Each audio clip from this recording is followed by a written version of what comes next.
사고도 진심 어린 사고도 아니다 이런 생각이 듭니다. 그래서 불행히도 8번째 낙마자가 되지 않겠냐 이런 생각이 듭니다.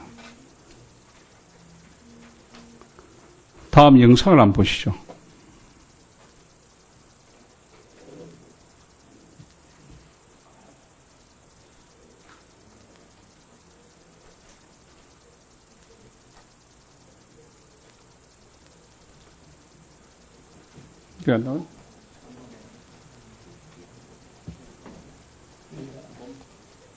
입니다. 이 자료에 의하면 대구경제는 23년째 여당을 압도적으로 지지하는 대구경제가 전국에서 꼴찌라는 자료를 쉽게 확인할 수 있었던 것입니다. 전국 광역시도의 1인당 지역 내 총생산, 이른바 GRDP라고 불리는 자료입니다. 이 자료에 의하면 대구경제는 23년째 꼴찌입니다. 지난 92년 이후 더불어민주당 의석을 단 한 석도 허용하지 않고 열심히 집권 여당만을 지지해온 대구경제가 어쩌다가 이렇게 되었을까? 우리는 의문을 갖지 않을 수 없었습니다. 대구경제는 살아나지 않습니다. 이건 너무나 명확한 겁니다. 예, 대구의 새누리당이 바뀌든지 그럴 가능성은 없겠죠. 대구 시민들이 바뀌든지 그것도 또 어렵겠죠. 여당을 압도적으로 지지. 혹은 여기는 뭐 본인이 직접 발언하실까 기억나시겠죠? 네, 단답으로 얘기하십시오. 단답으로. 기억나면 난다, 안 나면 안 난다. 네. 경제학자로서 얘기를 다시 한번 해주기 바랍니다. 집권 여당, 자유한국당, 새누리당 지지했기 때문에 GRDP가 꼴찌입니까? 말씀을 좀 드려도 되겠습니까, 의원님? 짧게 얘기하십시오. 네. 시간이 없으니까. 이제 경쟁이 되어야지 서민 경제에 대해서 서로 경쟁하면서 도움을 될 아니, 것인데. 그게 아니고 자유한국당 집권 여당을 지지했기 때문에 꼴찌란 말이죠. 아니, 그런 취지가 아닌데요, 지금 이 취지는요. 다시 돌려볼까요, 그러면? 네, 그렇습니다. 지금 자유한국당. 그러면은 다시 한번 보여줄게요. 잘 한번 보여주시죠. GRDP 꼴찌가 대구고 제일 꼴찌고 그 다음에 광주입니다. 광주는 그러면 민주당, 국민당 지지했기 때문에 꼴찌입니까? 의원님, 이것은 지금 SNS상에서 젊은이들 투표를 아니, 독려하기 SNS상에 위한. 어디 가니 그렇게 발언하셨잖아요. 경제학적 제대로 얘기하지.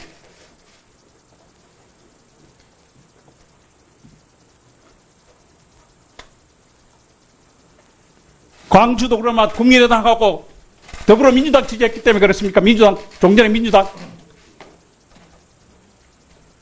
경제를 모르는 사람이 얘기할 수는 있다고 생각해요. 경제학자네요. 집권여당 지지했기 때문에 지한테 꼴찌예요. 대구 시민을 모욕하는 거예요, 당신은. 대구 시민한테 사과하죠.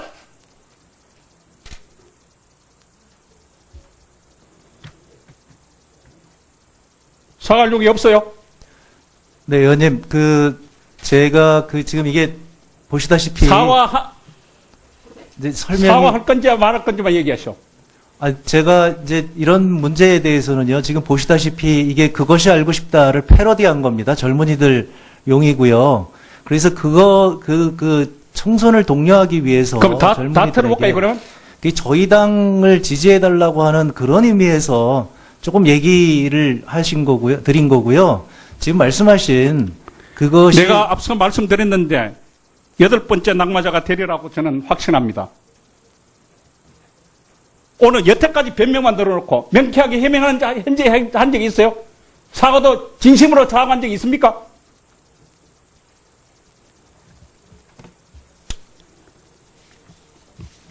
존경하는 박재호 의원님 질의에 이렇게 했습니다. 가족들이 장관 침해에 반대하느냐고. 반대합니까? 답변도 안 하시대요. 합니까, 안 합니까? 제가 만약 장관이 지명받았다 그러면은 개인정보라는 이유로 해서 우리 자랑스럽게 생각한다면은 우리 아들, 딸이나 우리 아내가 다 동의해 줬다고 생각합니다.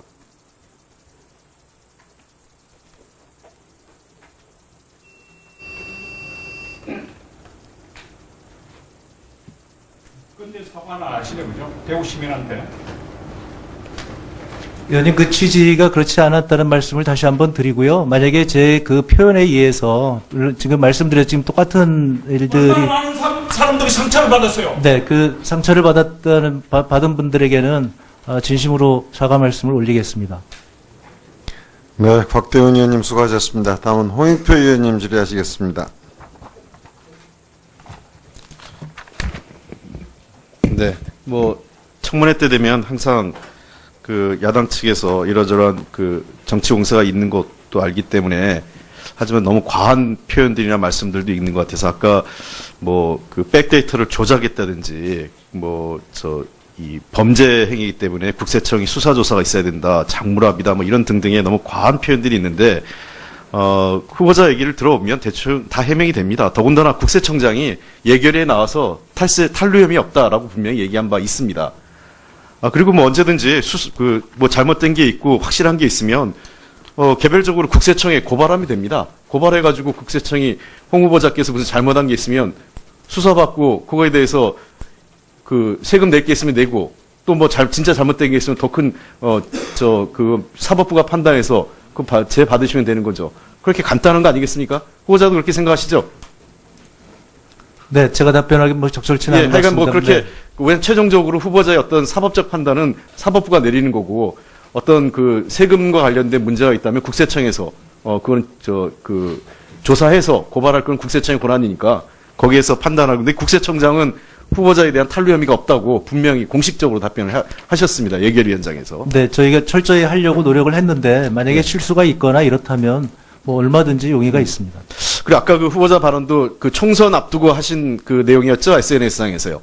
그 그렇습니다. 동영상. 그냥 예. 그 동료 우리 당 근데 지지자들은 저는 또 다른 생각입니다. 어떤 의미에서는 물론 후보자께서 너무 그 과한 표현을 그러니까 이 대구 시민들이 소위 얘기해서 그 보수 정당만 찍었기 때문에 뭐 경제가 망했다 이렇게 얘기하는 거는 뭐 아주 극단적인 표현일 수 있지만 또 역으로 얘기하면 우리나라의 지역주의 정치가 갖는 문제점도 있다고 저는 생각을 해요. 제가 그 19대 국회 하면서 느꼈던 거는 소위 그 지역 예산이라고 해서 저는 툭하면 영원한 예산 해가지고 이 챙겨가는 것 문제에 대해서 정말 문제가 있다고 생각합니다. 여야를 가리지 않고. 그러다 보니까 항상 이 예산이 툭하면 이 예산 시기 오면 영남 예산, 호남 예산, 충청 예산 뭐 등등 이런 지역 예산을 들고 나오는 경우가 종종 있어요. 사실 국회의원들이 부끄러워야 될 일입니다. 국회의원은 대한민국을 대표하는 거지 지역을 대표하는 게 아닙니다. 원래 상식적으로. 물론 해당 지역의 발전을 위해서 노력하는 것도 필요하겠지만 저는 기본적으로 저희가 이번 예산의 핵심은 뭡니까? 이제 더 이상 SOC 해가지고 다리 놓고 도로 깔고 이런 데 쓰지 말고 우리 국민들에게 사람에게 투자하자는 거 아니겠습니까? 그리고 그걸 통해서 그 복지나 교육 문제, 그다음에 이 육아 출산 문제 투자해서 우리 저출산 문제도 해결하고 국민들의 실제로 살림살이, 재정적 부담을 덜어주겠다는 게 이번 예산의 핵심입니다. 지역구 예산 챙기라고 하는 게 국회의원들의 노릇은 아니죠. 오랜 우리나라 지금 정치의 문제가 이 지역 정치의 폐해 중에 하나가 저는 이런 지역 예산 챙기는 문제라고 저는 생각을 합니다. 솔직한 얘기로. 이 지역 정치의 가장 큰 피해를 국민이 보는 거죠. 이번에 그 예산에서 그 3조 원에 최저임금 관련된 그 일자리 안정기금 있지 않습니까? 이 일자리 안정기금에 대해서 좀 더 아주 세부적으로 그 현장에 좀 소리를 들으셔야 된다고 생각합니다. 이 문제에 대해서 어떤 후보자께서는 좀 더 현장과 관련된 얘기를 들어보시고 대책 같은 게 있으신가요? 네, 지금 정부에서 많은 노력을 하고 있고요. 지금 이것이 중소기업과 소상공인들에게 아주 큰 어려움을 주고 있다는 것이 현장의 목소리였습니다. 지금 정부에서 다각도로 카드 수수료도 인하하고 그다음에 심지어는 부가가치세도 인하하고 그래서 이런저런 그리고 3조 원의 지금 일자리 안정자금도 하고 예. 그래서 총력을 기울여서 지금 지원을 하고 있는데 그럼에도 불구하고 아직도 부족하다는 현장의 목소리가 꽤 많습니다. 사각지대들이 좀 있고요. 그래서 제가 보기에는 후보자께서 만약에 장관이 되시면 이 전달 체계에 대한 문제가 매우 중요할 것 같습니다. 실제로 쏟아부은 돈에 비해서 그 효과가 줄어드는 게 되게 전달 체계 문제가 생기기 때문에 실제로 제대로 가고 있는지에 대한 점검을 좀 해주시고 현장 점검을 꼭 해주시기 바랍니다. 그다음에 두 번째 하나 말씀드리고 싶은 거는 이 상가 임대차 보호 관련된 문제예요. 전월세 상한제 포함해서 후보자께서는 이 상가 임대차 보호법에 대해서도 좀 더 강화해야 된다는, 그러니까 임차인을 좀 보호해줘야 되는 쪽에 입장을 갖고 계시고, 또 신혼부부 주택 마련을 포함해서 전월세 주택 문제에 대해서 강한 입장을 갖고 계신데, 이 두 가지 문제에 대한 후보자의 생각과 어떤 방안들을 한번 설명해 주시기 바랍니다. 네, 특히 상가임대차 보호법은 이 젠트리피케이션의 문제하고 연관이 되어 있어서요. 그래서 이 상가임대차 임대율이 높아지면서 오히려 상권 전체가 무너지는 경우가 굉장히 많습니다. 그래서 이런 것들이 개인적으로는 임대료를 높이는 것이 이익이 될지 모르지만 결국에 가서는 이것이 상생하지 못해서 상권 전체가 무너지기 때문에 이런 상가임대차 보호법을 강화하는 것이 사실상은 임대인에게도 도움이 된다는 것이 저의 생각입니다. 그래서 이것은 조금 더 강력하게 저희가 하고요. 특히 중소벤처기업부에서 지원하는 자금이 상인들에게 돌아가는 것이 아니라 집주인들에게 돌아가는 경우가 굉장히 많다는 그런 얘기를 들었습니다. 그래서 상생이 되는 지역부터 우선적으로 정부가 지원하는 것이 좋은 방향이 아닌가. 그러니까 임대차 보호법을 개정하는 것은 굉장히 좋은 방법이지만 그 이전에라도 중소벤처기업부에서는 이런 정책을 써야 되지 않은가, 저는 그렇게 생각을 하고 있습니다. 네. 네, 전월세 맞습니다. 그래서 그런 신혼부부들에게 저는 주택을 정부가 적극적으로 공급해야 된다는 것이 저의 생각이고요. 제가 지금 중소벤처기업부 장관으로 지금 지명을 받았기 때문에 우선적으로 중소기업에 종사하는 사람들의 신혼부부부터 이런 정부가 임대주택을 공급하면 굉장히 좋지 않을까, 이런 제안을 적극적으로 해볼 생각입니다. 네, 고맙습니다. 네, 홍익표님 수고하셨습니다. 조금 전에 곽태훈 의원님이 GRDP가 하위에서 대구, 광주 그랬잖아요. 광역시 중에서 대구, 광주가 가진 특색이 내륙도시라는 거예요. 임해도시가 아니고. 그러다 보니까 이 많은 인구에 비해서 사실은 산업적 기반이 좀 취약합니다. 그렇기 때문에 중소기업 정책도 이런 지역적 특성을 감안해서 세워야 하고, 그러다 보니까 아주 소수의 제조업 기반과 대부분의 유통이라거나 이런 쪽에 종사하는 아주 그야말로 중소기업 소상공인으로 이 생태계가 구성이 되어 있거든요. 그러니까 그런 향후에 나중에 그런 지역적 특성을 고려한 어떤 중소기업 육성 정책 이런 것도 필요할 겁니다. 다음은 김기선 의원님 질의하시겠습니다. 예, 제가 오전 질의 중에 후보자께 19대 국회의원 4년 동안 40명의 보좌진을 교체하거나 사퇴시킨 것에 대해서 어떻게 생각하느냐 했더니 내부 승진을 위한 것이라고 하면서 이 행위에 대해서 미화한 발언을 하셨습니다. 저는 이 한마디로 손바닥으로 하늘을 가리고자 하는 교훈이라고 생각합니다. 4급 보좌관만 6명을 교체했습니다. 내부 승진을 위해서 교체했다고 하면은 이 보좌관들 전부 내부 승진해서 어디로 갔습니까? 이 자리에 함께한 여야 국회의원 모두 납득할 수 없을 겁니다. 4년간 40명의 보좌진을 교체하고 사퇴시키는 것은 우리 국회 역대 우리 홍종학 후보 새로운 기록을 남겼을 겁니다. 이거를 의원님, 그런 내부 승진 듣는 사람 그럴듯해 보입니다. 그래 교훈으로 이 신성한 청문회장에서 국민들을 기만해서는 안 된다고 생각합니다. 그리고 후보자께서는 지난 20대 총선 전에 민주당 컷오프 명단에 오른 바가 있죠? 그런 적은 없는 걸로 알고 있는데요. 이게 당시 언론에 나온 것이 잘못된 겁니까? 네? 네, 저는 알겠습니다. 기억이 없는데.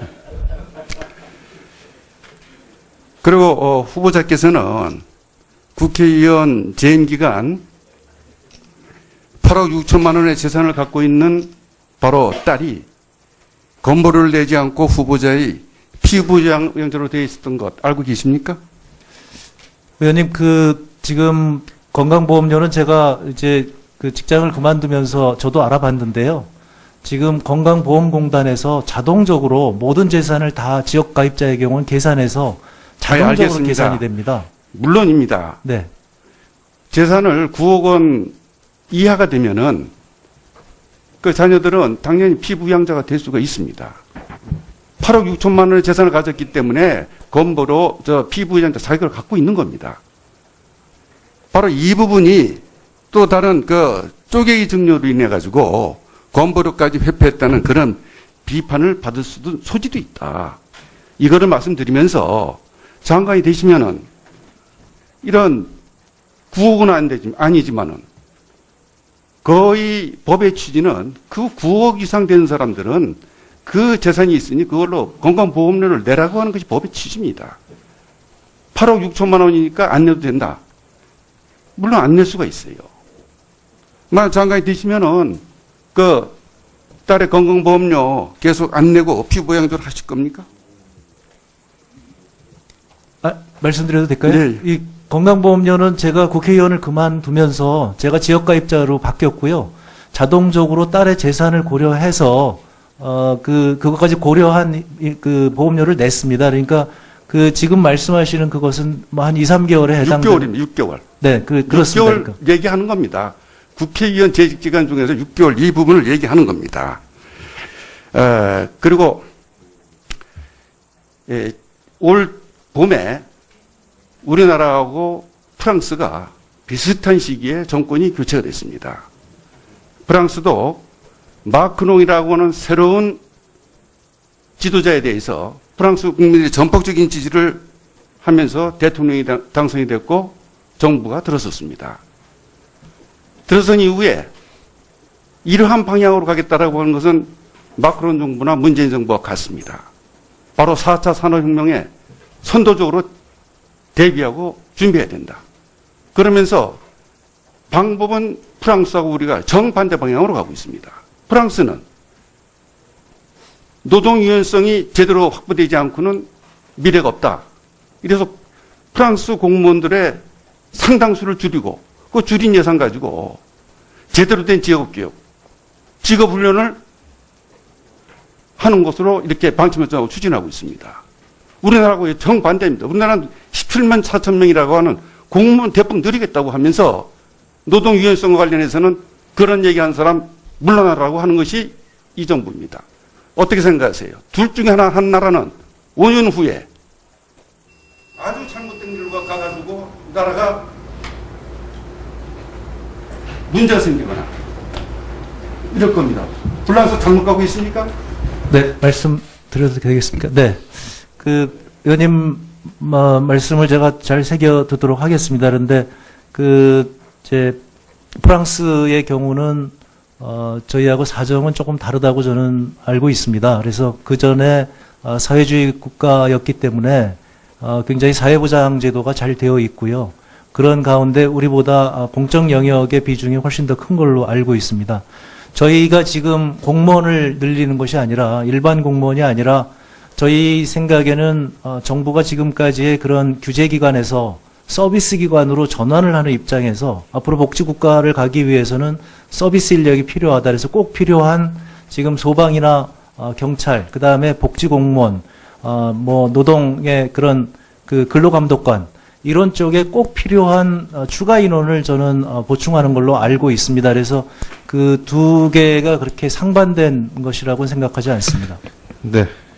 김기선 의원님 수고하셨습니다. 근데 납득할 수 없는 해명인데 추가 질의 다시 하겠습니다.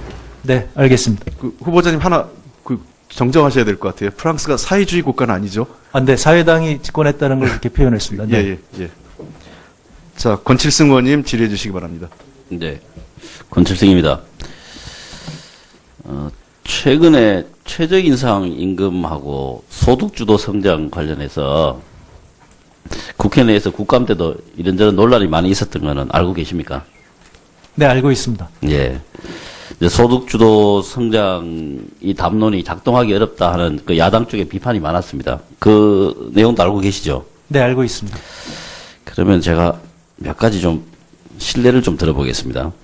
가계의 가처분 소득을 늘리는 것이 중요하다. 기업의 사내 유보금이 투자와 배당, 임금 분배 등을 통해서 가계 소득으로 흐를 수 있도록 노력하겠다. 이런 내용에 동의하시죠? 네, 동의합니다. 예. 또 경제 정책의 방점을 가처분 소득에 두겠다. 이런 것에 대해서도 동의하시는 거죠. 네, 동의합니다. 기업을 국가 차원에서 지원하는 이유는 임금 등을 통해 이윤이 가계에 흘러가도록 하라는 의미이다. 뭐 여기도 큰 틀에서 찬성하시죠? 네, 그렇습니다. 비정규직 문제를 해결하지 않고서는 가계의 가처분 소득을 늘리려는 정부의 노력이 결실을 맺기 어렵다. 동일한 노동을 하는 비정규직이 동일한 처우를 받을 수 있도록 노력해야 한다. 여기에 대해서도 뭐 다 동의하시죠? 저는 거기서 한 걸음 더 나가서 비정규직이 많아지게 되면 기술 축적이 안 된다고 생각을 합니다. 그래서 네. 혁신 창업 국가로 가기 위해서도 비정규직은 줄어야 된다고 생각합니다. 네. 근데 제가 지금 드린 이 말씀을 누가 한지 혹시 아십니까? 정확히는 모르겠습니다. 최경환 의원께서 경제부총리 시절에 한 이야기입니다. 네, 일반적인 얘기이기 때문에 예. 뭐 이거는 뭐 팩트입니다. 하나는 인사청문회 중에 이야기하셨고요. 나머지는 전부 경제 5단체장 또 경제부장들하고 언론사 경제부장들하고 간담회 한 중에 했던 그 발언 내용입니다. 그러니까 향후에 소득주도 성장과 관련된 이런저런 정치 공세가 있더라도 좀 소신 있게 해주시기를 부탁드리겠습니다. 그 야당의 의원님들도 기본적으로 이 최저임금을 인상하고 소득주도 성장으로 현재의 어려움을 풀어나가야 된다라고 하는 것에 대해서는 큰 틀에서 다 찬성하는 걸로 저는 그렇게 생각이 됩니다. 그 다음에요. 이 문재인 대통령 공약 중에서 약소금 단계적 폐지가 있습니다. 이 또 여러 가지 문제점이 있기는 하지만 이런 제도가 실제로 시행되고 있는 여러 가지 또 현실적 이유들이 있지 않습니까? 그래서 이걸 이제 폐지하는 그 방안이 상당히 좀 정밀해야 될 거라고 생각하는데 여기에 대해서 좀 가지고 계신 방안에 대해서 말씀을 좀 부탁드리겠습니다. 네, 그 약소금 단계적 폐지는 저희가 오랫동안 주장을 해왔고요. 뭐 다들 공감을 하시는데 이게 관행으로 내려왔기 때문에 이제 쉽지 않은 것 같습니다. 그래서 제가 기재위에 있을 때도 조달청에 요청을 해서 하도급 지킴이라고 하는 그 상생결제 시스템을 도입한 적이 있습니다. 그래서 조달청에 지금 그게 됐는데요. 이런 제도가 활성화가 된다면 지금 문제가 되는 이 약소금의 단계적 폐지가 훨씬 더 수월하리라고 저는 생각을 합니다. 그래서 조달청에도 돼 있고 지금 서울시에도 이 제도를 하고 있습니다. 그러니까 이런 것들, 그다음에 저희가 지금 권장하고 있는 상생결제 시스템이 2차, 3차로 전파되도록 저희가 적극적으로 노력한다고 한다면 한쪽에서 그렇게 긍정적으로 대체 수단을 마련하고 한쪽에서 약소금 이 단계적 폐지를 점진적으로 간다면 가능하지 않을까 이렇게 생각하고 있습니다. 예, 이 부분은 지금 TF도 구성이 되어 있습니다. 그 장관으로 취임을 하시게 되면 꼭 좀 직접 좀 챙겨주실 것을 부탁드리겠습니다. 네, 그렇게 하겠습니다. 네, 그 다음에 지금 이제 우리가 그 모태 펀드를 많이 이번 추경 때 많이 그 강화를 했습니다.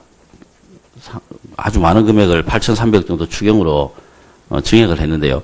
이게 이제 갑자기 집행이 몰리게 되면 조금 비효율이 생길 수도 있습니다. 그 전에 비해서 이 부분에 대해서도 장관께서 반드시 좀 꼼꼼하게 좀 챙겨서 이 국민 혈세가 좀 낭비되는 일이 없도록 해주시고요. 그 다음에 이 벤처 투자가 확대되고 난 이후에 그 투자에 따른 과실들을 공유할 수 있는 방안에 대해서 평소 생각하고 계신 견해가 있으면 좀 말씀해 주십시오.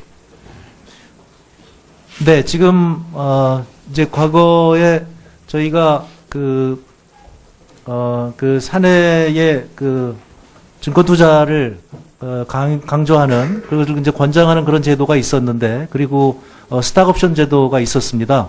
근데 그런 것들이 이제 벤처가 과열이 되면서 없어졌는데요. 예. 저희가 그런 것들을 통해서 이제 기술인들이나 아니면 예, 알겠습니다. 네. 한 가지만 더 질문하고 싶어요. 이 삼수사수에서라도 서울대를 가라 이 부분에 대해서 제가 책을 읽어보니까 전혀 지금 제기하는 내용과 좀 틀린데 그 부분에 좀 본인이 좀 하실 말씀이 많이 있을 것 같으니까 잠깐만 좀 해명해 주세요. 아까 말씀드린 것처럼 저는 우리나라의 이 명문대 독식 구조가 한국 경제의 성장을 막고 있다고 생각을 합니다. 그래서 아주 오래전부터 기회균등 선발제를 주창을 해왔고요. 명문대를 나오지 않는다고 할지라도 기회가 계속 보장되는 이런 사회를 만들어 가야 된다는 취지였습니다. 그리고 젊은이들에게 제대로 공부만 한다면 어떤 단계에서든지 성공할 수 있다는 그런 긍정적인 그 자신감을 불어주기 위한 책인데 일부 표현이 잘못되어서 지금 무리를 빚어서 대단히 죄송하게 생각을 합니다. 네. 권칠승 의원님 수고하셨습니다. 다음은 이찬열 의원님 질의해 주시기 바랍니다. 네. 수고가 많으십니다. 수원시 장안구 출신 국민의당 이찬열입니다. 아까 홍익표 간사님께서 지역 예산을 챙기는 건 아니다라고 이렇게 강력하게 얘기를 하신 것 같은데, 지역구 의원이 지역구 예산을 챙겨야죠. 그건 도와주진 못하실 망정 그런 얘기는 하지 말아 주십시오. 참 이번 청문회는 참 저도 힘이 듭니다. 그래서 오전에도 주질의 때 잠깐 말씀을 드렸지만은 이 14살 중학생 딸이 이런데 이렇게 자꾸 등장이 되고 본인이 이거를 다 볼 경우에는 어떠한 상처를 받겠냐 이거지. 돈 많은 애할머니와 또 돈 많은 부모 사이에서 자기는 뭐 아무것도 모르는데. 그래서 참 저도 말씀드리기가 어렵고 그런데 제가 한 가지 말씀드리면은 그 2억을 이제 배우자께서 따님한테 증여가 아니고 이제 빌려줬다는 거 아닙니까? 그거를 증여를 하세요. 지금이라도. 네, 저희도 그게 더 편합니다. 네, 그게 편하지. 이거 다른 거 문제 없는데 그거 하나 갖고 지금 이렇게 후보자에 대해서 논란이 많은 거 아닙니까? 그래서 전 굉장히 안타깝고 하여튼 더 안타까운 거는 공부만 열심히 해야 될 14살짜리 딸이 여기에 등장한다는 그 자체가 전 아주 마음이 좀 찡합니다. 찡해. 그 돈 많은 할머니 또 장관하려는 아버지 때문에 뭔 14살짜리 중학생 딸이 뭔 죄가 있냐고. 학교에서 야, 너 부자라며? 너 나중에 다 네 거겠다, 야. 이런 얘기 안 나오겠냐고요. 그래서 그거를 그런 식으로 좀 처리를 해 주시면 어떤가 제가 제안을 좀 합니다. 네, 그렇게 하겠습니다. 감사하고요. 그 다음에 이제 어차피 중소벤처기업부 장관 후보자로 내정이 되셨고, 이제 뭐 여당에서는 뭐 장관이 된 것처럼 얘기들 하시고, 또 한쪽 야당에서는 뭐 8번째 낙마자라고 얘기하시는 분도 계시고, 그 뭐 저는 어떻게 얘기해야 될지 모르겠습니다. 됐다가 안 됐다 할 건지. 하여튼 저는 우리 홍 후보자님의 능력이나 인품을 저는 확신을 하고 있습니다. 지금 공기업의 채용 비리, 부정 채용, 이 내용은 좀 파악을 좀 하셨나요? 네. 제가 봤을 때는 산업통상자원부, 중소벤처기업부 이 두 군데서 아주 대한민국을 지금 망쳐놓고 있습니다. 불신의 사회로 만들어가고 있고, 예를 들어서 중소기업진흥공단에 24명 뽑는데 5,000명 가까이가 지원을 했어요. 그럼 거기는 어차피 실력에 의해서 뽑든 뭐해서 뽑든 24명 뺀 나머지 5,000명 가까운 4,976명은 떨어져야 될 사람들입니다. 근데 그 부정 채용 비리에서 한두 사람이 끼어 들어가는 게 언론에 공개적으로 발각이 되고 이러다 보니까 나머지 5,000명, 4,976명이 내가 실력으로 떨어진 게 아니라 내 백이 없어서 떨어졌다고 다 생각하는 거예요. 또 우리 아버지가 우리 엄마가 힘이 없으니까 내가 중소기업진흥공단에 떨어졌단 말이지. 형제는 없습니까? 그냥 쉽게 5,000명 곱하기 2만 명이 24명 뽑는데 그 한두 사람 때문에 이 사회를 모두 불신하게 만들고. 다행히도 이제 대통령께서도 인식을 하고 계시기 때문에 잘 될 거라고 보고, 제가 또 오늘 그 공기업 운영에 관한 법안을 기재위에 가서 아까 그래서 부지런히 가느라고 다른 의원님들 말씀 못 들었는데, 정말 이거 부정 채용 이거 뿌리 뽑아야 됩니다. 이거 없이는 아까 뭐 GRDP도 얘기하시죠. GRDP, GDP 얘기할 자격도 없는 나라가 됩니다. 꼭 좀 특히 중소벤처기업부에 많다는 것을 이거 지금 발각된 것만 그렇지 수면 밑에 지금 둥둥둥둥 불안해 갖고 사는 사람도 수도 없이 많을 겁니다. 지금 반드시 좀 신경을 써주셔야 되죠. 예, 후보자님. 네, 꼭 그렇게 하겠습니다. 예. 네. 그다음에 이제 지금 뭐 중소벤처기업부가 지금 처음 이제 창설이 되고 되는데 이 공공기관 구내 식당에까지 대기업 그룹의 이 식당들이 전부 손을 다 뻗고 있어요. 손만 뻗는 게 아니라 아주 몸까지 다 담궈갖고 다 긁어가고 있습니다, 지금. 이거 어떻게 막아야 되냐. 이것도 각별히 좀 관심 있게 봐주셔야 될 것 같고. 그 다음에 국회와 같은데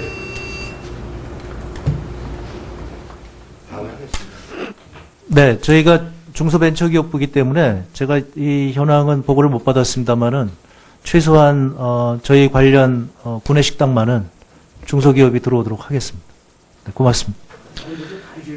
네, 알겠습니다. 네. 네, 적극적으로 그렇게 하겠습니다. 네. 네, 이찬열 의원님 수고하셨습니다. 다음은 김경수 의원님 질의해 주시기 바랍니다. 예, 장관님 수고 많습니다. 장관님이 아니네요. 장관 후보자님. 죄송합니다.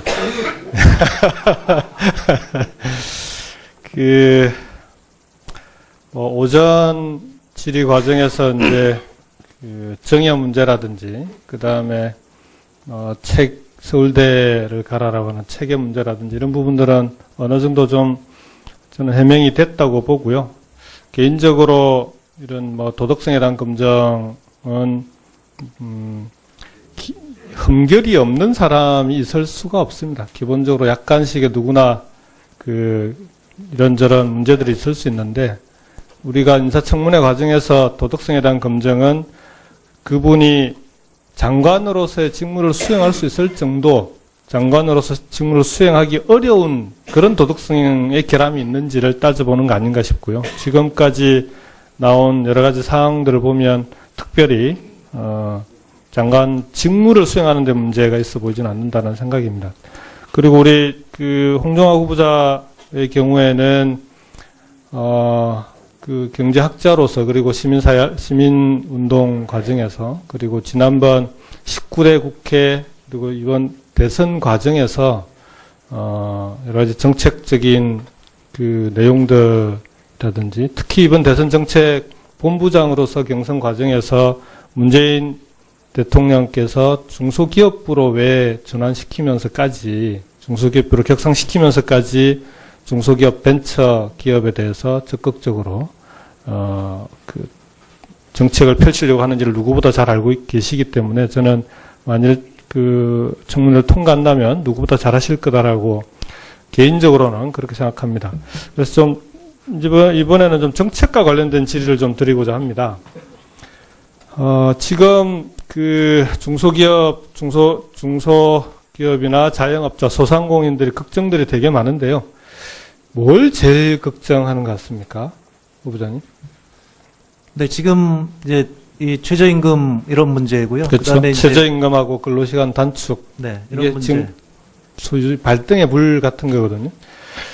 근데 이제 야당은 우리 이번에 이제 최저임금 대책으로 일자리 안정자금 3조 원 예산으로 편성한 데 대해서 퍼주기 정책이다 이렇게 비판을 하는데 파워포인트 좀 열어주시겠습니까? 최저임금 인상에 대해서도 이것도 퍼주기다 이렇게 얘기를 하는데 실제로 최저임금 인상에 대해서는 지난 대선 과정에서 잠깐 이 자료가 아니고요.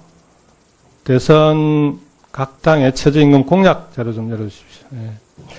지금 보시면은 더불어민주당, 자유한국당, 국민의당, 바른정당, 정의당 할 것 없이 시기의 차이는 있지만 임기 내 최저임금 1만 원 실현을 다 공약으로 대선 과정에서 주장을 했었습니다. 지금 이제 그걸 실현해 나가는 과정이고요. 그래서 이걸 퍼주기다라고 하는 비판은 적절하지 않다고 보고요. 다음 페이지 좀 부탁드리겠습니다. 그리고 이제 우리나라의 최저임금이 다른 나라에 비해서 좀 1인당 GNI 대비해서는 높다 이런 주장이 있는데 1인당 GNI라고 하는 것은 대기업 재벌들까지 다 포함된 그런 통계이기 때문에 양극화 상황이 반영이 안 돼 있어서 통계에 오류가 있습니다. 그래서 대부분의 경우에는 평균 임금이나 중위 임금 대비해서 최저 임금 수준이 얼마나 되느냐를 비교하는데 지금 OECD 주요국을 비교해 보면 절대 액수로는 16위, 그 다음에 평균 임금 대비로 하면은 18위, 중위 임금 대비로도 15위. 절대 높은 수준이 아니다라고 생각이 들고요. 오히려 최저임금 인상은 세계적으로 선진국들이 추진해 나가는 그런 추세입니다. 그래서 이제 최저임금 인상을 이번에 그 16.4%를 했는데 이게 아무래도 이제 인상률이 높다 보니까 여러 가지 걱정들이 많습니다. 그래서 지난 7월 16일 날 정부에서 76개 대책을 발표하지 않았습니까?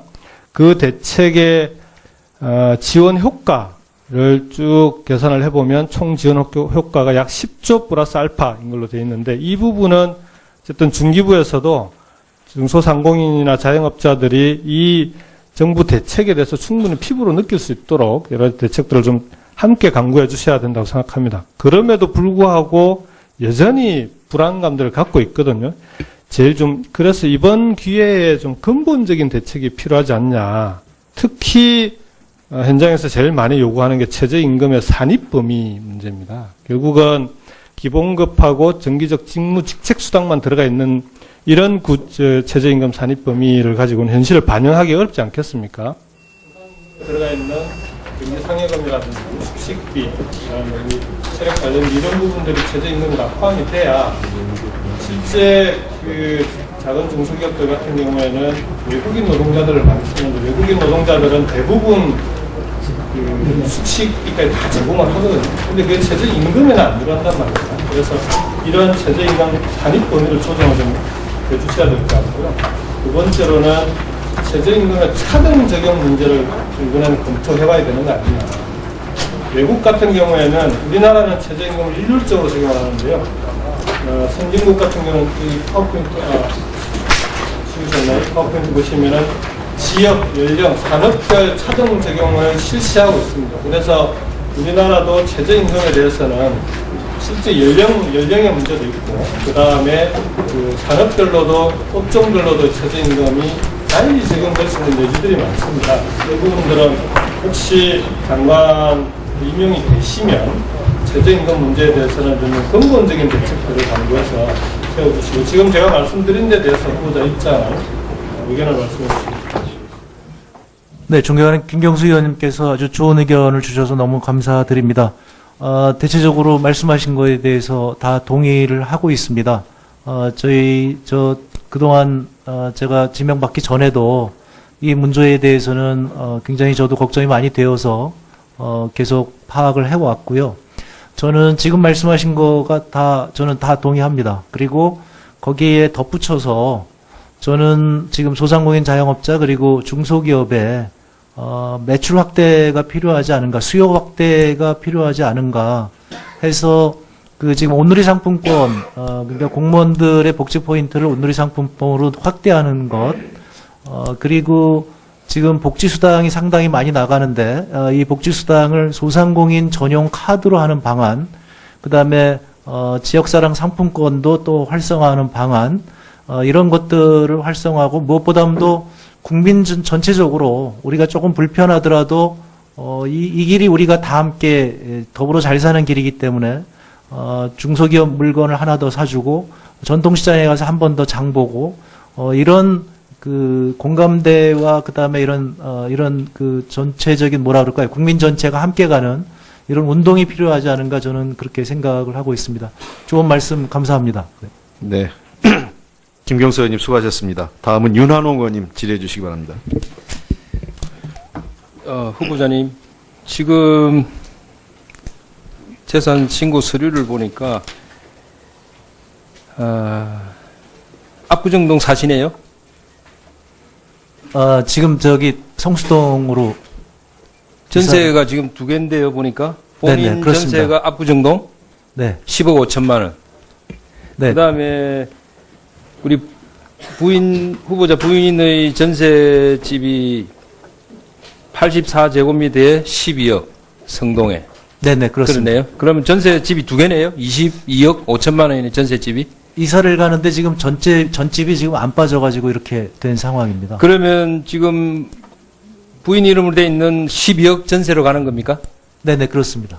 그게 보니까 전세 평당 4,800만 원이네요. 그 신축 아파트라 좀 비싼 걸로 알고 예, 있습니다. 전세가 평당 4,800만 원에 사시는데 절세를 많이 하셔가지고 그런 좋은 데 가서 사시나 봅니다. 제가 조금 전에 자료를 일부 봤는데 엄마가 딸에게 임대차, 금전대차, 또 이자, 원천징수 왜 했을까 제가 생각을 해봤습니다. 왜 딸과 엄마가 금전 소비대차 계약을 맺고 또 딸이 엄마에게 이자를 납부하고 또 그 이자 소득에 대해서 국세청에 원천징수를 딸 이름으로 했습니다. 그죠? 맞죠? 네, 맞습니다. 왜 그랬을까 생각을 해보니까 딸이 지금 임대소득이 나옵니다. 임대상가에서, 그죠? 네, 그렇습니다. 그러니까 그 임대상가에서 딸 이름으로 나올 임대소득이 1년에 약 5천만 원 가까이 됩니다. 그죠? 비용이 있기 때문에. 예, 그래서 그 비용 처리를 위해서 딸과 엄마가 금전 소비대차 계약을 맺어서 이자를 납부하고 또 이자에 대한 엄마가 내야 될 이자 소득세를 딸이 대신 원천 납부를 하는 그런 아주 절묘한 탈세 방법을 쓰셨는데 거기에 대해서 제가 서면으로 이제 딸이 이 내용을 다 알고 있느냐 물어보니까 서면 답변이 딸이 이 내용을 이자율이라든지 이런 원천징수 이런 부분을 다 알고 있다고 답변을 했습니다. 서면 답변으로. 그렇다면은 방금 우리 후보자님께서 그 2억 2천만 원을 딸이 그냥 딸에게 정의한 것으로 처리하겠다 이렇게 답변을 하신 것 같습니다. 그렇습니까? 네, 지금 현재 방식이 저희로서는. 아니, 그러니까 그렇게 답변하셨습니까? 네, 저희는 그게 예, 더 편한 것 같습니다. 그러면 그 딸하고 상의를 해야 되잖아요. 왜 그걸 일방적으로 하시죠? 아니요, 그게 제가 그러는 겁니다. 이 계약 자체가 엄마가 혼자서 이쪽 저쪽을 다 한 거 아닙니까? 그럼 이건 사실 무효의 계약이에요. 탈세를 위한 건데. 그 다음에 자료를 지금 제가 확인해 보니까 지금 재산신고서에 보니까 딸에게 임대차 채무가 5천만 원 있습니다. 제가 이제 청문회 과정에서 확인을 해보니까 리모델링 비용이라든지 상가의 취득세 관련해서 채무가 5천만 원 발생했다는데 그 자료는 없습니다. 지금 내가 은행 정빙 자료 그 부분은 일체 보지를 못했고 두 번째는 또 상가에서 나오는 임대차 소득에 대한 금융 자료는 지금 보지를 못했습니다. 그래서 자료가 여전히 제대로 제공되고 있지 않다. 그런 말씀을 제가 드리고 싶고. 의원님 말씀 좀 해명 좀 해도. 예, 되겠습니까? 아니 끝나고 나서 하십시오. 시간이 없으니까. 네네. 끝나고 나서 하세요. 시간 충분히 있으니까. 그 다음에 아까 최저임금과 관련한 여러분 답변에 사실은 최저임금 올리는 데 대해서 뭐 누구나 뭐 반대하지 않는 거 아니냐 하는데 뭐 저 동의합니다. 그러나 지금 문제가 되는 건 너무 급격하게 올리는 것에 대한 것이 문제지. 지금 포인트가 계속 빗나가는 거예요. 그죠? 우리 장관 후보께서 절세를 했다는 것에 대해서 탓하는 게 아닙니다. 그동안의 말씀하셨던 부분과 지금 행동이 안 맞기 때문에 말씀하시는 거고, 최저임금도 마찬가지입니다. 소득주도 성장을 위해서 최저임금을 올리면 가계소득이 늘어나서 내수 활성화되고 경제 성장한다 해서 최저임금을 올린 것이고, 근데 그것을 너무 과격하게 올리다 보니까 정작 피해를 보는 것이 중소기업이라는 거죠. 현장에서. 그러니까 정책의 부작용이 나타나는 겁니다. 그 부작용을 또 메우기 위해서 세금으로 또 그 보전을 해주겠다는 거예요. 지금 중소기업 중앙회에서 말하는 내년도 부담이 자기들 추산으로 15조 2천억입니다. 그런데 세금으로 지금 3조는 메워주겠다는 겁니다. 잘못된 정책을 가지고 계속 메워 나가기 위해서 계속 잘못된 정책을 계속 가져와야 되는 겁니다. 거짓말을 한번 했는데 그거를 방어하기 위해서 계속해서 거짓말을 끌고 와야 되는 그런 현상이 지금 생기는 거예요. 저는 후보자께도 말씀드리는 거예요. 아까도 말씀드린 2억 2천을 정액세를 냈으면 지금 이렇게 복잡하게 서투르게 전개가 안 되지 않습니까? 그거를 엄마가 딸에게 돈 빌려줬다고 서류를 만들어버리는 과정에서 계속해서 거짓말을 합리화하기 위해서 또는 국민들이 받아들일 수 없는 부분을 합리화하기 위해서 계속 추가적인 불합리한 부분이 계속 들어오는 거예요. 최저임금도 저는 마찬가지라고 봅니다. 지금 중소기업을 대변해야 될 입장 아닙니까? 그죠?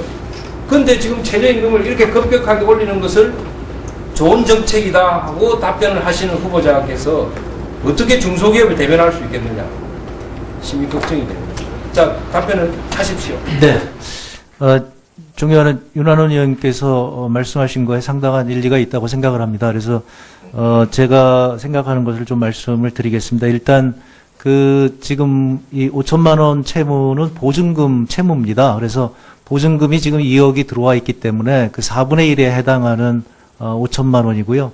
리모델링 비용은 그거는 공동으로 하는 겁니다. 그래서 사업자 계정에서 다 처리를 한 다음에 연말에 회계 처리가 끝난 다음에 돈이 남으면 셋이 배당을 하고, 만약에 적자가 나면 그 다음에 배당을 하지 않습니다. 그런데 작년도에는 이게 비용이 많이 들어갔기 때문에 배당이 없었다는 말씀을 드리고요. 지금 최저임금과 말씀 관련해서는 의원님 말씀에 저도 그 문제가 있다는, 지금 이게 급격하게 인상해서 소상공인 자영업자들이 부담이 된다는 것에 대해서 동의한다는 말씀을 이미 앞에서 드렸는데요. 한쪽에서 본다면 이런 측면이 있다고 생각을 합니다. 그러니까 지난 4, 5년간 우리가 최저임금을 조금 더 올렸다면 지금 이렇게 급하게 올릴 필요가 없는 건데, 지난 4, 5년간 최저임금 인상률이 상대적으로 낮았기 때문에 그 낮은 것을 다른 것과 이렇게 맞추기 위해서 좀 높였다, 이렇게 저는 파악하고 있습니다. 그래서 그런 측면이 몇 년간 걸쳐서 제대로 오르지 못했던 최저임금위원회에서도 바로 그런 취지에서 많이 올리지 않았나 생각을 하고요. 그런데 의원님 말씀하신 대로 지금 중소기업이나 소상공인 쪽에는 큰 피해가 예상되기 때문에 저희가 특히 중소벤처기업부가 적극 나서서 그 피해를 최소화하는 것이 의원님 말씀대로 필요하다고 생각을 합니다. 네, 고맙습니다. 여러 위원님들이 그 최저임금의 급격한 인상과 관련된 문제점을 제기하고 계시는데, 중소벤처기업부 장관 후보자로서는 사실 이 문제가 실제 중소기업 소상공인들한테 어떤 영향을 미치는가를 사실 정확히 파악해야 한다고 봅니다. 이 문제는 고용노동부가 사실은 지금 중후처로 돼 있고, 그 3조 원의 임금보전기금도 고용부에 편성이 되어 있지만, 자 보십시오. 최저임금의 임금이라고 하는 것은 그 근로자를 고용한 고용주가 납부해야 하잖아요. 최저임금이든 뭐 어떤 임금이든지. 그런데 이 고용주가 납부해야 할 임금을 정부 세금으로 내준다는 건 그건 근로자를 지원해 주는 겁니까? 고용주를 지원해 주는 겁니까? 납부 의무가 있는 이건 고용주를 지원해 주는 거예요. 근로자가 아니에요. 수혜받는 사람이. 그렇기 때문에 근본적인 문제가 있고, 그런데 또 그 지원을 받는다는 고용주들도 그렇게 16.4% 이렇게 급격하게 올리는 것을 원하지가 않습니다. 가서 만나보세요. 그래서 이 문제, 우리가 근로자들의 소득 보전을 해주고, 특히 하위 그 분이 소득 근로자들을 지원해준다는 것에 대해서 지금 문제 제기를 하고 반대하는 의견이 아니단 말이죠. 그게 어떤 정책이든지 타겟이 분명히 돼야 하는데, 이것은 겉으로 내세우는 타겟하고 실제 혜택을 보는 사람이 다르단 말이에요. 그리고 어떠한 개혁도 시장이 감내를 못하면 결국 부작용이 훨씬 더 커지는 겁니다. 그러니까 그 적절하게 시장에 어떤 영향을 미칠 것인가, 그리고 그로 인해서 수혜를 받는 사람이 누구고 부담을 지는 사람이 어떤 것인가를 명확히 해야 그 정책이 성공을 하는 것이거든요. 최저임금 문제는 실질적으로 의욕만 가지고 되는 것이 아니기 때문에 이게 시장에 미치는 영향을 면밀히 평가를 해서 시행이 돼야 한다 하는 점을 제가 말씀을 드립니다. 윤한호 의원님 수고하셨습니다. 다음은 김병관 의원님 질의하시겠습니다. 네, 성남 분당갑 출신 김병관입니다. 오전부터 계속 이제 모녀간 금전대차 관련해서 논란이 있었는데, 지금 이제 자료를 확인해 보니까 정상적으로 정산을 해서 연말에 이자 지급한 내역은 확인이 됩니다. 그래서 이 부분은 후보가 이제 오전에 말씀하신 대로 불법 요소는 없고 충분히 소명이 된 걸로 보여지는 것 같습니다. 자료를 보고 말씀을 드릴까요? 자료를 좀 띄워주시겠어요? 우리 후보님 그 9988 용어 잘 아시죠? 네, 알고 있습니다. 기업 수의 99%, 고용의 88%를 중소기업에서 고용한다는 의미입니다. 이 자료 바로 이 부분이 또 다른 그 쪼개기 증료로 인해 가지고 건보료까지 회피했다는 그런 비판을 받을 수도 소지도 있다.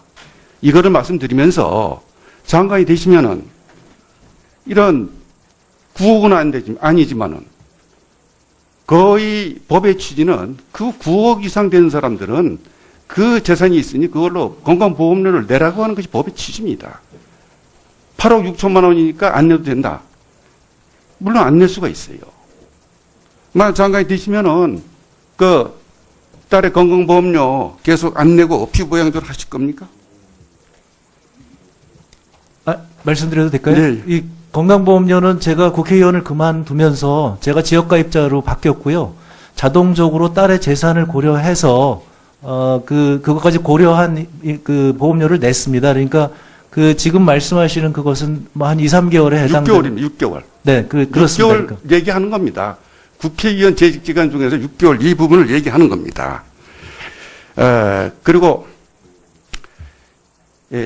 올 봄에 우리나라하고 프랑스가 비슷한 시기에 정권이 교체가 됐습니다.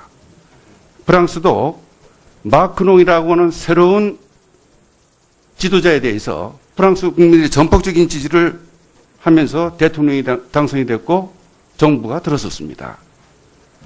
들어선 이후에 이러한 방향으로 가겠다라고 하는 것은 마크롱 정부나 문재인 정부와 같습니다.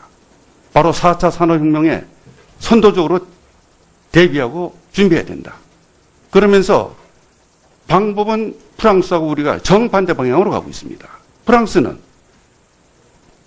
노동 유연성이 제대로 확보되지 않고는 미래가 없다.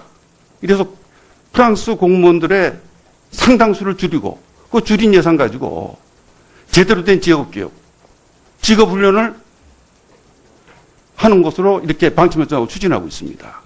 우리나라하고 정반대입니다. 우리나라는 17만 4천 명이라고 하는 공무원 대폭 늘리겠다고 하면서 노동 유연성과 관련해서는 그런 얘기하는 사람 물러나라고 하는 것이 이 정부입니다. 어떻게 생각하세요? 둘 중에 한 나라는 5년 후에 아주 잘못된 길로 가가지고 나라가 문제가 생기거나 이럴 겁니다. 불란서 잘못 가고 있습니까? 네, 말씀 드려도 되겠습니까? 네. 그, 의원님, 말씀을 제가 잘 새겨 듣도록 하겠습니다. 그런데, 프랑스의 경우는, 저희하고 사정은 조금 다르다고 저는 알고 있습니다. 그래서 그 전에, 사회주의 국가였기 때문에, 굉장히 사회보장 제도가 잘 되어 있고요. 그런 가운데 우리보다 공적 영역의 비중이 훨씬 더 큰 걸로 알고 있습니다. 저희가 지금 공무원을 늘리는 것이 아니라 일반 공무원이 아니라 저희 생각에는 정부가 지금까지의 그런 규제기관에서 서비스기관으로 전환을 하는 입장에서 앞으로 복지국가를 가기 위해서는 서비스 인력이 필요하다. 그래서 꼭 필요한 지금 소방이나 경찰, 그 다음에 복지공무원, 노동의 그런 그 근로감독관 이런 쪽에 꼭 필요한 추가 인원을 저는 보충하는 걸로 알고 있습니다. 그래서 그 두 개가 그렇게 상반된 것이라고 생각하지 않습니다. 네. 김기선 의원님 수고하셨습니다. 근데 납득할 수 없는 해명인데 추가 질의 다시 하겠습니다. 네, 알겠습니다. 그 후보자님 하나 정정하셔야 될 것 같아요. 프랑스가 사회주의 국가는 아니죠? 네, 사회당이 저희 당을 지지해달라고 하는 그런 의미에서 조금 얘기를 드린 거고요. 지금 말씀하신 그것이. 내가 앞서 말씀드렸는데, 8번째 낙마자가 되리라고 저는 확신합니다. 오늘 여태까지 변명만 들어놓고 명쾌하게 해명한 현재 한 적이 있어요? 사과도 진심으로 자항한 적이 있습니까?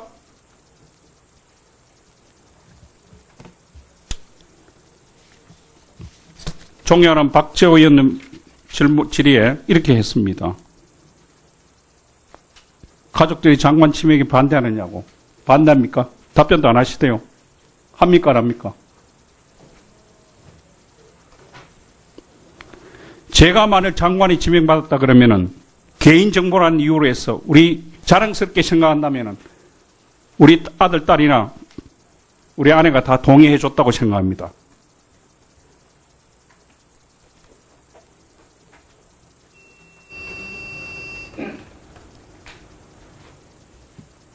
근데 사과는 안 하시네, 그죠? 대구 시민한테.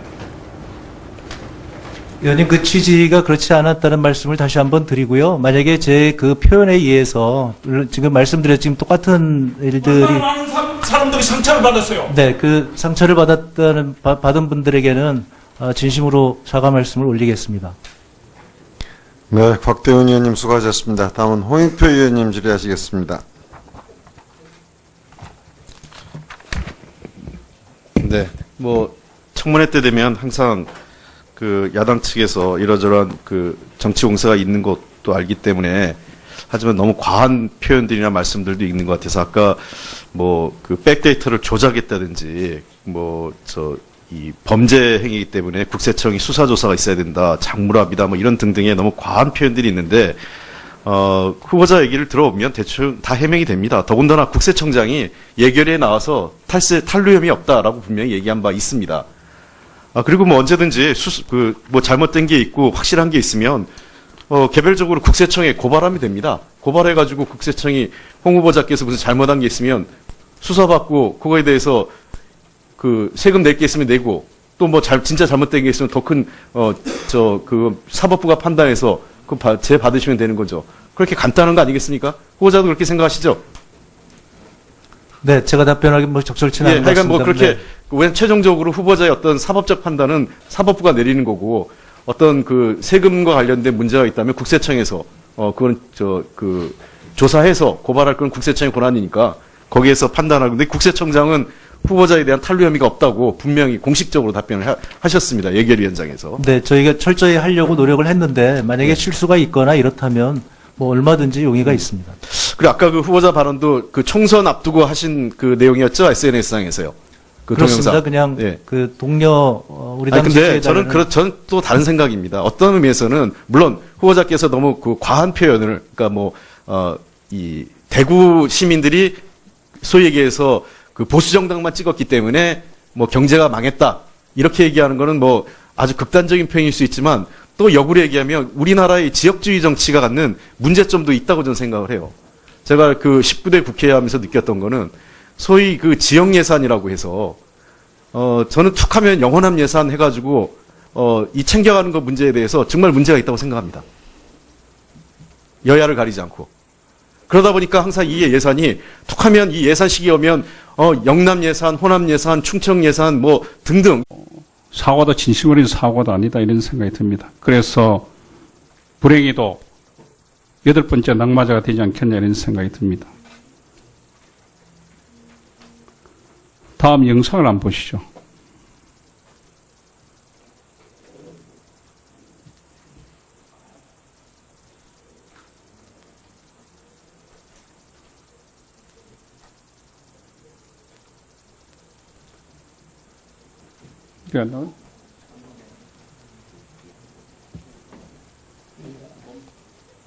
됩니다. 이 자료에 의하면 대구경제는 23년째 여당을 압도적으로 지지하는 대구경제가 전국에서 꼴찌라는 자료를 쉽게 확인할 수 있었던 것입니다. 전국 광역시도의 1인당 지역 내 총생산, 이른바 GRDP라고 불리는 자료입니다. 이 자료에 의하면 대구경제는 23년째 꼴찌입니다. 지난 92년 이후 더불어민주당 의석을 단 한 석도 허용하지 않고 열심히 집권 여당만을 지지해온 대구경제가 어쩌다가 이렇게 되었을까? 우리는 의문을 갖지 않을 수 없었습니다. 대구 경제는 살아나지 않습니다. 이건 너무나 명확한 겁니다. 예. 대구에 새누리당이 바뀌든지 그럴 가능성은 없겠죠. 대구 시민들이 바뀌든지 그것도 또 어렵겠죠. 여당을 압도적으로 지지. 후보자 얘기는 뭐 본인이 직접 발언하실까 기억나시겠죠? 네, 단답으로 얘기하십시오. 단답으로 기억나면 난다, 안 나면 안 난다. 네. 경제학자로서 얘기를 다시 한번 해주기 바랍니다. 집권여당, 자유한국당, 새누리당 지지했기 때문에 GRDP가 꼴찌입니까? 말씀을 좀 드려도 되겠습니까? 의원님? 짧게 얘기하십시오. 네. 시간이 없으니까. 이제 경쟁이 되어야지 서민 경제에 대해서 서로 경쟁하면서 도움을 될 아니, 것인데. 그게 아니고 자유한국당 집권여당을 지지했기 때문에 꼴찌란 말이죠. 아니, 그런 취지가 아닌데요, 지금 이 취지는요. 다시 돌려볼까요, 그러면? 네, 그렇습니다. 지금 자유한국당. 그러면은, 다시 한번 보여줄게요. 잘 한번 보여주시죠. GRDP 꼴찌가 대구고 제일 꼴찌고, 그 다음에 광주입니다. 광주는 그러면 민주당, 국민당 지지했기 때문에 꼴찌입니까? 의원님, 이것은 지금 SNS상에서 젊은이들 투표를 아니, 독려하기 SNS상에 위한. 어디 가니 그렇게 발언하셨잖아요. 경제학적 제대로 얘기하지.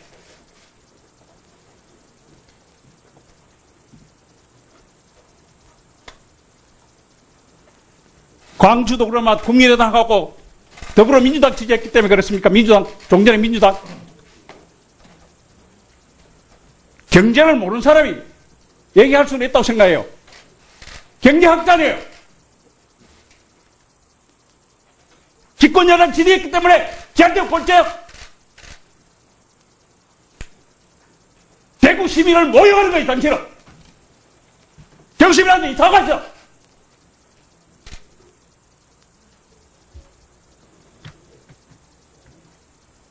사과할 용이 없어요. 네, 의원님, 제가 지금 이게 보시다시피. 이제 사과할 건지 말할 건지만 얘기하시오. 제가 이제 이런 문제에 대해서는요, 지금 보시다시피 이게 그것이 알고 싶다를 패러디한 겁니다. 젊은이들 용이고요. 그래서 청소를 독려하기 위해서. 그럼 다 들어볼까요, 그러면? 주택을 정부가 적극적으로 공급해야 된다는 것이 저의 생각이고요. 제가 지금 중소벤처기업부 장관으로 지금 지명을 받았기 때문에 우선적으로 중소기업에 종사하는 사람들의 신혼부부부터 이런 정부가 임대주택을 공급하면 굉장히 좋지 않을까, 이런 제안을 적극적으로 해볼 생각입니다. 네, 고맙습니다. 네, 홍익표님 수고하셨습니다. 조금 전에 곽태훈 의원님이 GRDP가 하위에서 대구, 광주 그랬잖아요. 그럼 광역시 중에서 대구, 광주가 가진 특색이 내륙도시라는 거예요. 임해도시가 아니고. 그러다 보니까 이 많은 인구에 비해서 사실은 산업적 기반이 좀 취약합니다. 그렇다면 중소기업 정책도 이런 지역적 특성을 감안해서 세워야 하고, 그러다 보니까 아주 소수의 제조업 기반과 대부분의 유통이라거나 이런 쪽에 종사하는 아주 그야말로 중소기업 소상공인으로 이 생태계가 구성이 되어 있거든요. 그러니까 그런 향후에 나중에 그런 지역적 특성을 고려한 어떤 중소기업 육성 정책 이런 것도 필요할 겁니다. 다음은 김기선 의원님 질의하시겠습니다. 예, 제가 오전 질의 중에 후보자께 19대 국회의원 4년 동안 40명의 보좌진을 교체하거나 사퇴시킨 것에 대해서 어떻게 생각하느냐 했더니 내부 승진을 위한 것이라고 하면서 이 행위에 대해서 미화한 발언을 하셨습니다.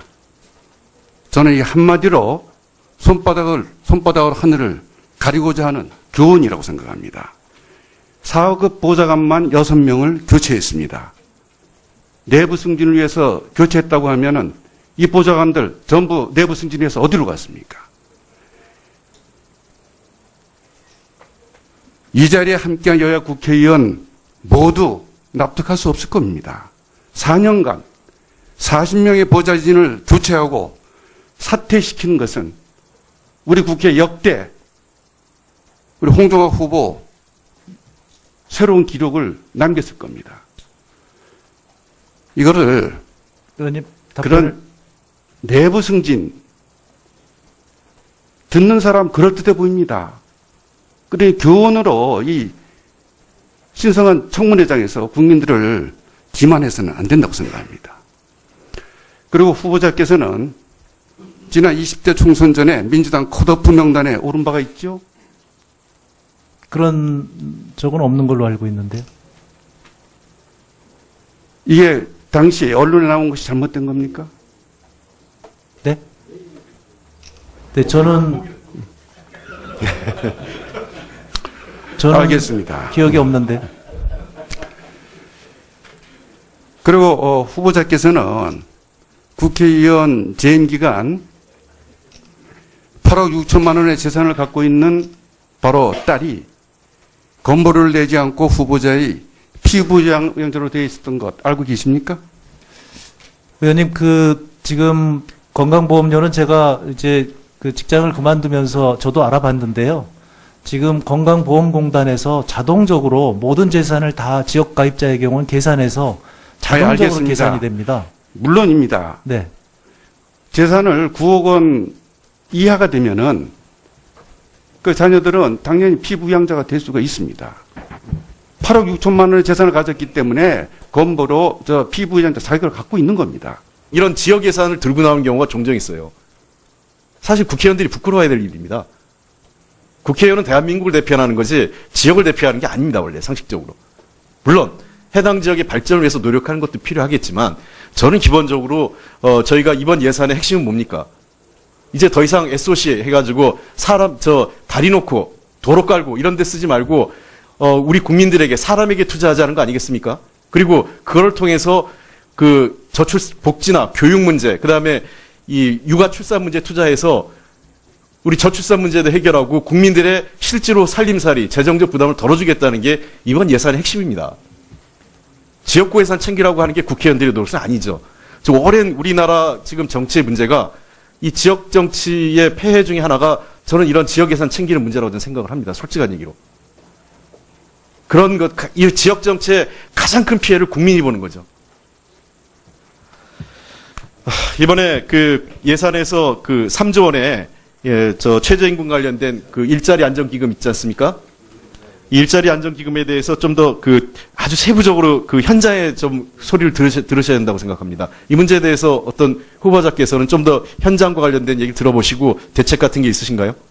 네, 지금 정부에서 많은 노력을 하고 있고요. 지금 이것이 중소기업과 소상공인들에게 아주 큰 어려움을 주고 있다는 것이 현장의 목소리였습니다. 지금 정부에서 다각도로 카드 수수료도 인하하고 그다음에 심지어는 부가가치세도 인하하고 그래서 이런저런 그리고 3조 원의 지금 일자리 안정자금도 하고 예. 그래서 총력을 기울여서 지금 지원을 하고 있는데 그럼에도 불구하고 아직도 부족하다는 현장의 목소리가 꽤 많습니다. 사각지대들이 좀 있고요. 그래서 제가 보기에는 후보자께서 만약에 장관이 되시면 이 전달 체계에 대한 문제가 매우 중요할 것 같습니다. 실제로 쏟아부은 돈에 비해서 그 효과가 줄어드는 게 되게 전달 체계 문제가 생기기 때문에 실제로 제대로 가고 있는지에 대한 점검을 좀 해주시고 현장 점검을 꼭 해주시기 바랍니다. 그다음에 두 번째 하나 말씀드리고 싶은 거는 이 상가 임대차 보호 관련된 문제예요. 전월세 상한제 포함해서 후보자께서는 이 상가 임대차 보호법에 대해서도 좀 더 강화해야 된다는 그러니까 임차인을 좀 보호해줘야 되는 쪽의 입장을 갖고 계시고 또 신혼부부 주택 마련을 통해서 전월세 주택 문제에 대해서 강한 입장을 갖고 계신데 이 두 가지 문제에 대한 후보자의 생각과 어떤 방안들을 한번 설명해 주시기 바랍니다. 네, 특히 상가 임대차 보호법은 이 젠트리피케이션의 문제하고 연관이 되어 있어서요. 그래서 상가 임대차 임대율이 높아지면서 오히려 상권 전체가 무너지는 경우가 굉장히 많습니다. 그래서 이런 것들이 개인적으로는 임대료를 높이는 것이 이익이 될지 모르지만 결국에 가서는 이것이 상생하지 못해서 상권 전체가 무너지기 때문에 이런 상가 임대차 보호법을 강화하는 것이 사실상은 임대인에게도 도움이 된다는 것이 저의 생각입니다. 그래서 이것은 조금 더 강력하게 저희가 하고요. 특히 중소벤처기업부에서 지원하는 자금이 상인들에게 돌아가는 것이 아니라 집주인들에게 돌아가는 경우가 굉장히 많다는 그런 얘기를 들었습니다. 그래서 상생이 되는 지역부터 우선적으로 정부가 지원하는 것이 좋은 방향이 아닌가. 그러니까 임대차 보호법을 개정하는 것은 굉장히 좋은 방법이지만 그 이전에라도 중소벤처기업부에서는 이런 정책을 써야 되지 않은가. 저는 그렇게 생각을 하고 있습니다. 네. 네, 전월세 맞습니다. 그래서 그런 신혼부부들에게 저는